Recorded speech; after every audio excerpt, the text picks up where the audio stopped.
Politicians बड़ी बड़ी बातों के लिए जाने जाते हैं, पर जो रोज़मर्रा की ज़िंदगी में छोटी छोटी चीज़ें आम लोगों को परेशान करती हैं, जब तक हम उन्हें नहीं सॉल्व कर सकते तो हम अपने आप को सक्सेसफुल नहीं मान सकते।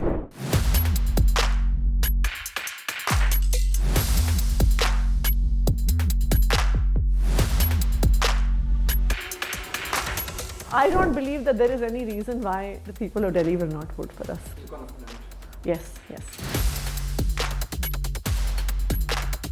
At the same time, when there is financial security being propagated by the government, Delhi still ranks as one of the top states with highest crimes against women. At the end of the day, it is your policing system that can stop crimes against women. For you, personally and politically, what does Ram Rajya stand for?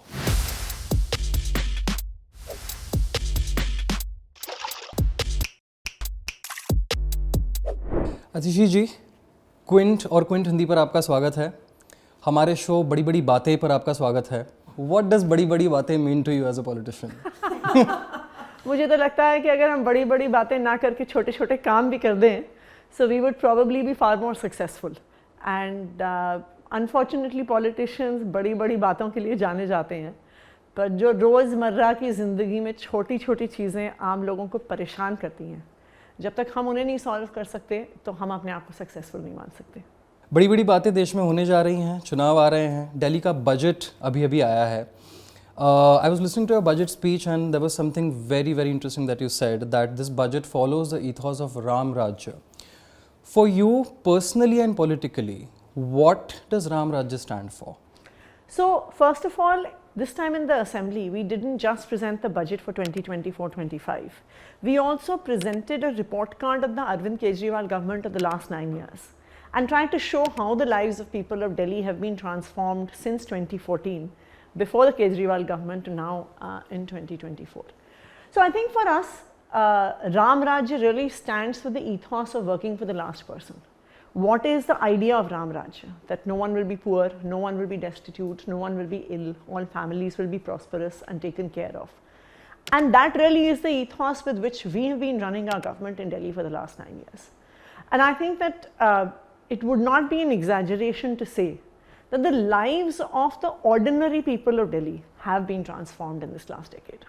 There was a very peculiar announcement that was made. महिलाओं के लिए मुख्यमंत्री महिला सम्मान योजना के तहत 1,000 रुपये हर महिला को। आम आदमी पार्टी का क्या ध्येय है इस स्कीम के द्वारा? देखिए, अगर आप आम आदमी पार्टी के पिछले 9 साल की जर्नी देखिए, सो हमारी बहुत सारी पॉलिसीज़ एक्चुअली विमेन ओरिएंटेड रही हैं, विमेन की लाइफ्स को इम्प्रूव करने के लिए रही हैं। कुछ डायरेक्टली विमेन के प्रति टारगेटेड रही हैं, जैसे हमारी फ्री बस राइड की स्कीम है। हमारी फ्री बस राइड स्कीम की वजह से महिलाएं बहुत बड़ी संख्या में अपने घर से बाहर निकल रही हैं। 2019-20 में जब ये स्कीम आई थी, तब हर साल तकरीबन 17 करोड़ विमेन की राइडरशिप होती थी। ये बढ़ के अब 40 करोड़ पहुंच गई है।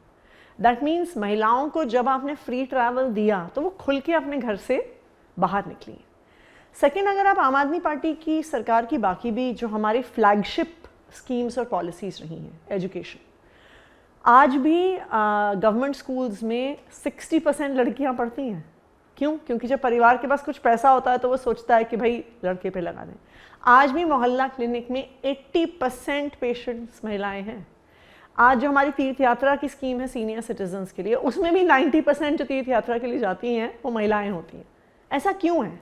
ऐसा इसलिए है क्योंकि जब तक सर्विसेज महंगी होती हैं या उनका कोई चार्ज होता है तो महिलाएं उन्हें एक्सेस ही नहीं कर पाती।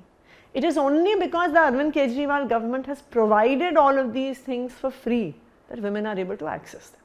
But the real decision-making power for any woman will come when she has money in her hand. See, it's the reality of our society today.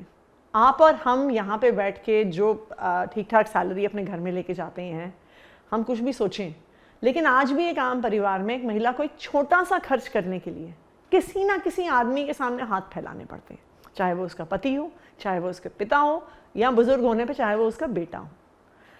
तो when we talk about giving 1,000 rupees to every woman, तो इसका जो psychological impact है, जो empowering impact है कि ये पैसा मेरा है, कोई मुझसे सवाल नहीं पूछ सकता, ये मेरे अकाउंट में आएगा, मैं चाहे जैसे इसको खर्च करूं, मैं अपने बच्चों पे खर्च करूं, उनकी पढ़ाई लिखाई पे खर्च करूं, मैं जाके मूवी देखने पे खर्च करूं, लेकिन ये पैसा मेरा है। In the data that was presented, आपने कहा कि 17 लाख परिवारों को मुफ्त पानी मिल रहा है दिल्ली में आज की तारीख में, but simultaneously there is also the issue of the faulty water bills. How is the government tackling it? See, this issue of faulty water bills has been going on for the last couple of years, and especially it got exacerbated at the time of COVID, when for almost about a year and a half, the meter readers did not actually go take the readings. So there were a lot of wrong readings that got recorded. Now, when there is a perception that my bill is wrong, then people stop paying their bill. And then the late payment surcharge, the penalties, etc. keep adding up. And when someone has a bill, someone with a monthly income of 25,000 rupees has a bill for 1 lakh rupees, they are never going to pay it. Right? So in fact, what it effectively does is, not only does it have impact on the citizens, it also dries up the revenue of the Delhi Jal Board. And this is the reason why we have been looking to bring this one-time settlement scheme. But like all policies of the Kejriwal government, we don't get anything without a struggle. Yeah. So the struggle is on, and we will hopefully fight it out and get it passed soon. Like you said, the and even the data shows that per capita income Delhi की जनता का 2014 से लेकर अब तक double हुआ है. दिल्ली का GSDP double से ज़्यादा होकर बढ़ा है. ऐसे में आपको लगता है जनता आपको इस बार चुनेगी? Will they have those factors on their minds when they vote? देखिए, मुझे लगता है कि शायद जो दिल्ली के वोटर हैं वो ये आंकड़े ना देख रहे हों कि GSDP कितना बड़ा है, पर कैपिटा इनकम कितना बड़ा है, लेकिन वो अपने डे टू डे ज़िंदगी में एक बहुत बड़ा चेंज देख रहे हैं. मैं दिल्ली की रहने वाली हूँ, मैं सारी ज़िंदगी दिल्ली में रही हूँ. मुझे याद है कितने लंबे लंबे पावर कट दिल्ली में लगा करते थे. हमने बचपन बिताया है वो हैंड फैंस चलते चलते जब लंबे लंबे पावर कट होते थे, और ये कोई बहुत पुरानी बात नहीं है. 2014 की गर्मियों तक 8-8 घंटे के पावर कट लगते थे, लंबे लंबे पावर कट लगते थे, और फिर भी इतने भारी भरकम बिजली के बिल आते थे. आज 24/7 इलेक्ट्रिसिटी आती है, 22 लाख परिवारों का बिजली का बिल ज़ीरो आता है. इनफैक्ट अगर आप देखिए, स्टडीज़ शो दैट आप एक गरीब परिवार को 1 घंटे भी एक्स्ट्रा बिजली देते हैं ना, तो उनकी फैमिली इनकम 14-15% से बढ़ती है. आज आप पानी की सप्लाई को देखिए, आज सबके घर में पाइपलाइन पहुंच गई है. ये कितना बड़ा चेंज है. आज आप गवर्नमेंट स्कूल्स को देखिए, ये स्वैंकी प्राइवेट स्कूल्स को पीछे छोड़ देते हैं दिल्ली गवर्नमेंट स्कूल्स. एक रीसेटलमेंट कॉलोनी है साउथ ईस्ट दिल्ली में, लो इनकम एरिया है, वहाँ पे एक स्कूल से 32 लड़कियों ने नीट का एग्ज़ाम क्लियर किया है, एक स्कूल से. राइट? तो ये तो लोगों की ज़िंदगी में बहुत बड़ा चेंज. सो अगर आप एक आम इंसान की ज़िंदगी से, एक middle class, lower middle class, गरीब परिवार की ज़िंदगी में देखिए, बहुत बड़ा चेंज आया है. So I don't believe that there is any reason why the people of Delhi will not vote for us. You're confident? Yes, yes. As you said, आप दिल्ली में इतने वर्षों तक रही हैं. You are the only female cabinet minister in the Kejriwal government, and we are speaking on the eve of Women's Day. But at the same time, when there is financial security being propagated by the government, if you look at the NCRB data, Delhi still ranks as one of the top states with highest crimes against women. As a woman and somebody who has seen Delhi for so long, आपको लगता है और क्या करने की ज़रूरत है? देखिए, अनफॉर्चुनेटली दिल्ली में लॉ एंड ऑर्डर और पुलिस की व्यवस्था हमारे पास नहीं है. जो चीज़ें हमारे डोमेन में रही हैं उसमें तो लगातार हमने एफर्ट्स किए हैं. आज आप देखिए, Delhi has the largest network of CCTV cameras in the world. आज लंदन और न्यूयॉर्क को दिल्ली ने पीछे छोड़ दिया है. आप स्ट्रीट लाइट्स और डार्क स्पॉट से कितना बड़ा इशू होता था दिल्ली में. जो दिल्ली की मेन रोड्स हैं, PWD रोड्स हैं, उनमें पिछले 10 साल में 25,000 एक्स्ट्रा लाइटें लगी हैं. आज हर किलोमीटर पे 60+ लाइटें हैं. उसके अलावा एक और पॉइंट जिसमें हैरेसमेंट बहुत होता था महिलाओं का, वो होती थी DTC बसेस. एंड उसमें जो हमारी बस मार्शल्स की स्कीम थी, that I feel played a very important role in making buses more safe, more secure. Unfortunately उस स्कीम को भी इस जो हमारी LG साहब और दिल्ली की ब्यूरोक्रेसी के साथ टसल चलती रहती है, उसकी वजह से वो अभी स्टॉल्ड है. बट अभी उस स्कीम को भी रीस्टार्ट करने के लिए we are taking the matter to the high court. लेकिन क्या है, at the end of the day it is your policing system that can stop crimes against women. अगर किसी को पता हो कि भाई यहाँ से पुलिस की PCR जाती ही जाती है हर 10 मिनट में, पीपल विल बी केयरफुल। अगर उनको पता हो कि हमने कोई क्राइम कर दिया, सो स्पीडीली FIR फाइल होगा। आप पुलिस वाले को रिश्वत नहीं दे सकते हो, आप अपने FIR की वो कम नहीं करवा सकते हो, टर्म्स एंड कंडीशंस, तो सबको डर लगेगा। जब तक स्पीडी जस्टिस नहीं होता, जब तक प्रॉपर पुलिस सर्वेलेंस नहीं होती है, जब तक हमारी पुलिस की पेट्रोलिंग नहीं होती है, तब तक हम क्राइम को नहीं कम कर सकते हैं। एंड मेरा तो LG साहब से आग्रह रहेगा, वो दिन रात दिल्ली सरकार के जो सारे काम हैं, जो सारे हमारे डोमेन में आते हैं, वहाँ पे तो कभी जल बोर्ड का काम देखने जाते हैं, कभी PWD का काम देखने जाते हैं। मेरे तो उनसे आग्रह रहेगा, कभी पुलिस स्टेशन भी होके आइए, कभी PCR वैन्स भी देख के आइए, कभी रात को दिल्ली की सड़कें महिलाओं के लिए कितनी अनसेफ हो जाती हैं, कभी वो तो देख कर आइए। हमारी कॉन्स्टिट्यूशन ने LG साहब को बहुत बड़ी बड़ी जिम्मेदारियां दी हैं।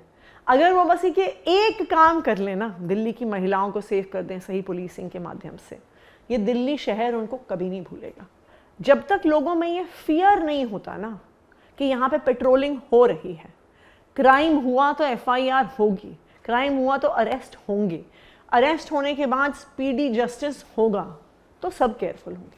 How is it that there is, देखिए इंसान चाहे वो दिल्ली में रहता हो चाहे वो बॉम्बे में रहता हो, वो बहुत अलग नहीं है, लेकिन बॉम्बे में पुलिस व्यवस्था ज़्यादा स्ट्रांग है, इसलिए वहाँ पे महिलाओं के खिलाफ क्राइम्स कम होते हैं।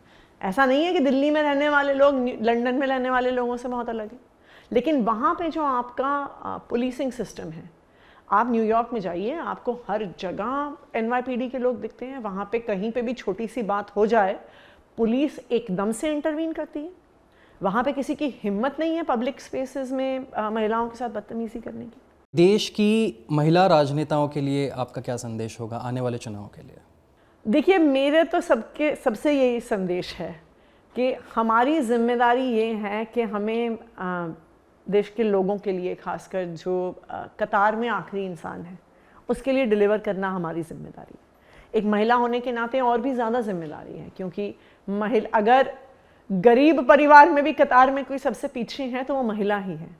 तो अगर आज हम इस पोजीशन में हैं कि हम चुन के आए हैं, हम किसी पॉलिटिकल पार्टी में हैं, इस देश में हमारी आवाज़ सुनी जाती है, तो हमारी जिम्मेदारी देश की महिलाओं के प्रति और भी ज़्यादा बढ़ जाती है। मुझे पर्सनली इस बात की खुशी है कि मैं जिस पार्टी में बिलोंग करती हूँ, मैं जिस स्टेट में इलेक्टेड रिप्रेजेंटेटिव हूँ, जिस कैबिनेट में मंत्री हूँ, उस सरकार ने हमेशा महिलाओं को सबसे आगे रखा है in terms of our policies. और मैं ये उम्मीद करती हूँ कि सभी विमेन पॉलिटिशियंस कोशिश ये करेंगी कि उनकी पार्टियाँ भी आगे रखें। Atishi ji, thank you so much for your time and thank you so much for speaking to Quint Hindi, और बड़ी बड़ी बातें पर हमसे बात करने के लिए बहुत बहुत धन्यवाद। हमारे छोटे छोटे कामों के बारे में ज़रूर। Thank you so much. Thank you. Thank you. Thank you.